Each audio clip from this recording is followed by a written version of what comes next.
Welcome to the Banker Lamp. Please enjoy the video. You start by confirming your device meets minimal runtime, Android 9 or newer. A working custom kernel helps. Once done, enable install unknown apps and USB debugging in developer options. Make sure to authorize your computer. Download a verified APK installer and the matching Fortnite game files. Do not guess versions. Transfer files via USB or a secure cloud. You must backup settings and free at least 3 GB of storage. If battery is under 50%, charge now so the process won't halt mid-install. Next, you apply compatibility shims.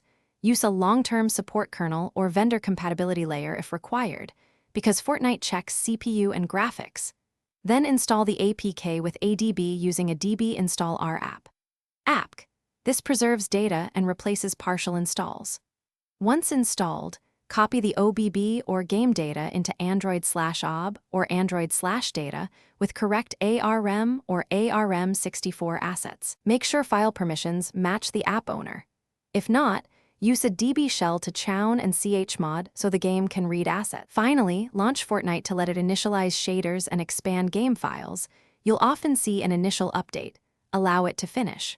Once launched, set graphics to low or medium and cap frames to a sustainable rate to avoid thermal throttling and crashes. For input lag, enable touch optimizations in settings. If the game crashes or won't start, clear app cache and storage. Then reinstall with the exact ABI, ARM versus ARM64, files you confirmed earlier. This one fix resolves most compatibility failures. Thanks for watching. If this was helpful, leave a like and consider subscribing. See you next time.